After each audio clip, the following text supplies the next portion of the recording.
డిఎస్సీపై ఢీ అంటే ఢీ అంటున్నాయి అధికార విపక్ష పార్టీలు. అది మెగా డిఎస్సీ కాదు, దగా డిఎస్సీ అంటూ మండిపడుతున్న వైసీపీ అధినేత ప్రభుత్వంపై మరోసారి విమర్శలు గుప్పించారు. ఇంత ఘోరంగా డిఎస్సీ నియామకాలు ఎప్పుడు చూడలేదన్న జగన్ లక్షల మంది అభ్యర్థుల నమ్మకాన్ని చంద్రబాబు వమ్ము చేశారంటూ ఆరోపించారు. ఈ వ్యవహారంపై సీబీఐతో విచారణ జరిపించేంత వరకు విశ్రమించేదే లేదన్నారు ఆయన. తాము అధికారంలోకి వచ్చాక నిందితుల్ని వదిలిపెట్టేదే లేదని హెచ్చరించారు. డిఎస్సీ రిక్రూట్మెంట్ వ్యవహారంలో కూటమి ప్రభుత్వంపై మరోసారి విమర్శలు గుప్పించారు వైసీపీ అధినేత జగన్. డిఎస్సీ పరీక్ష పేపర్ తయారీ దగ్గర నుంచి ఫలితాల వెల్లడి దాకా ప్రతి దశలోనూ నిబంధనలను మీరి ప్రవర్తించారని మండిపడ్డారు. నిజంగా డిఎస్సీ పరీక్షలు డిఎస్సీ పరీక్షల్లో వీళ్ళు కండక్ట్ చేసిన విధానం చూస్తే నిజంగా చాలా షాకింగ్గా ఉంటుంది. అలార్మింగ్ లెవెల్స్లోకి షాక్ అనేది పోతుంది. లక్షల మంది క్యాండిడేట్లు పెట్టుకున్న నమ్మకాన్ని చంద్రబాబు నాయుడు గారు వమ్ము చేస్తూ, స్కాములు చేస్తూ ప్రతిభావంతుల జీవితాలను దారుణంగా దెబ్బతీసిన పరిస్థితులు ఈరోజు రాష్ట్రంలో చూస్తా ఉన్నాం. పేపర్ తయారీలో ఎవరున్నారని ప్రశ్నించారు జగన్. డిజిటల్ యాక్సెస్ ఎవరెవరికి ఉంది, ఎంత ముడుపులు చేతులు మారాయి, ఇవన్నీ తేలాలంటే సీబీఐ విచారణ జరగాలి అన్నారు. డిఎస్సీపై సీబీఐ విచారణతోనే నిజానిజాలు బయటకొస్తాయన్నారు. ఇవన్నీ బయటికి రావాల్సిన విషయాలు. పేపర్ తయారీలో ఎవరెవరు ఉన్నారు, డిజిటల్ యాక్సెస్ ఎవరెవరి చేతుల్లో ఉంది, ఎంతమందికి లీక్ వెళ్ళింది, ఎంత ముడుపులు చేతులు మారాయి, ఇవన్నీ తేలాలి. అందుకే సిబిఐ విచారణ కావాలి అని చెప్పి గట్టిగా డిమాండ్ చేస్తా ఉన్నాం. పేపర్ లీక్ దాచిపెట్టడానికి నానా అగచాట్లు పడుతున్నారని ఆరోపించారు జగన్. చంద్రబాబు పాలనలో సరైన న్యాయం జరగదు కాబట్టే సిబిఐ విచారణ కోరుతున్నామన్నారు. ఈ రాష్ట్రంలో చంద్రబాబే పోలీసు, ఈ రాష్ట్రంలో చంద్రబాబే లాయరు. ఆయన ఆదేశాలతోనే ఆయనే పర్యవేక్షిస్తాడు వ్యవహారాలను. అధికారం ఉన్నది ఆయన చేతుల్లోనే, అధికారులు రిపోర్ట్ చేసేది ఆయనకే. మరి నిజాలు బయటికి రావాలి అనంటే ఆయన కొడుకే విద్యాశాఖ మంత్రి.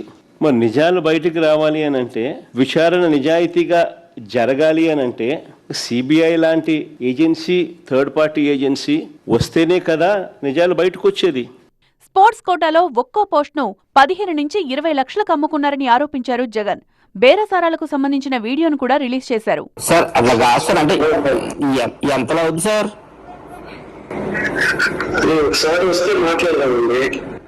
అంటే కలిసి మాట్లాడమంటారండి? రేపు బయలుదేరామండి, ఎన్నింటికి రమ్మంటారు సార్?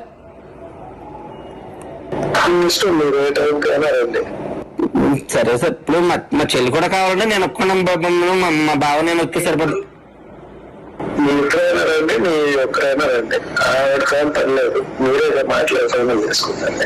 అవును సార్. చంద్రబాబు ప్రభుత్వం తప్పు చేసి ఒప్పుకోకపోతే కాక్రోచులు లేస్తాయని, ఏపీలో తాము కూడా కాక్రోచ్ లాంటి వాళ్లమే అని హెచ్చరించారు జగన్. అయ్యా చంద్రబాబు నాయుడు గారు, ఇప్పుడు ఉన్నది జెన్ జీలో ఉన్నాం, జెన్ ఆల్ఫా కూడా వచ్చేసింది. నువ్వు గన ఈ మాదిరిగా తప్పు చేసినాక ఈ మాదిరిగా ఇబ్బందులు పెట్టే కార్యక్రమాలు ఒప్పుకోకుండా ఇబ్బందులు పెట్టే కార్యక్రమాలు చేస్తే కాక్రోచెస్ లేస్తాయి. గుర్తుపెట్టుకో చంద్రబాబు అని చెప్తా ఉన్నా. ఆంధ్ర రాష్ట్రంలో మేము కూడా కాక్రోచ్ అనుకో. స్పోర్ట్స్ కోటాలో డిఎస్సీ అభ్యర్థుల్ని దగా చేశారని ఆరోపించారు మాజీ సీఎం జగన్. ఇంటర్ స్పోర్ట్స్ లో పాల్గొన్నట్లు సర్టిఫికెట్లు చూపిస్తే ఉద్యోగాలొచ్చాయని, ఆ సర్టిఫికెట్లు కూడా టీడీపీ ఎమ్మెల్యే, ఎంపీలే ఇచ్చారని చెప్పారు. కేవలం ఆటల్లో పాల్గొన్నట్టుగా సర్టిఫికెట్ ఉంటే చాలు.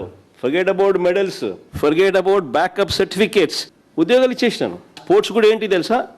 Inter district, inter college, inter university, ఇవి పార్టిసిపేట్ చేస్తే చాలు. అక్కడ కూడా గోల్డ్ మెడల్, అక్కడ కూడా మెడల్ అవసరం లే, పార్టిసిపేట్ చేస్తే చాలు. చంద్రబాబు పాలనంతా లీకేజీల మయమంటూ సెటైర్లు వేశారు జగన్. ఈ సందర్భంగా చంద్రబాబుపై కొన్ని పంచలు విసిరారు జగన్.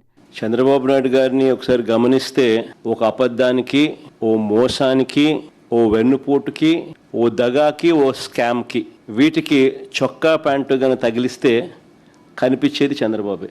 తమ హయాంలో ఇచ్చిన నోటిఫికేషన్ రద్దు చేసి కొత్త నోటిఫికేషన్ ఇచ్చారని ఆరోపించారు జగన్. డిఎస్సీ అభ్యర్థుల తరపున న్యాయ పోరాటం చేస్తానని స్పష్టం చేశారు జగన్. అప్పటికీ కాకపోతే తాము అధికారంలోకి రాగానే ఒక కమిషన్ వేసి రీవెరిఫై చేసి అన్యాయం జరిగిన వారికి న్యాయం చేస్తామని స్పష్టం చేశారు. తప్పు చేసిన వారిని శిక్షిస్తామని చెప్పారు.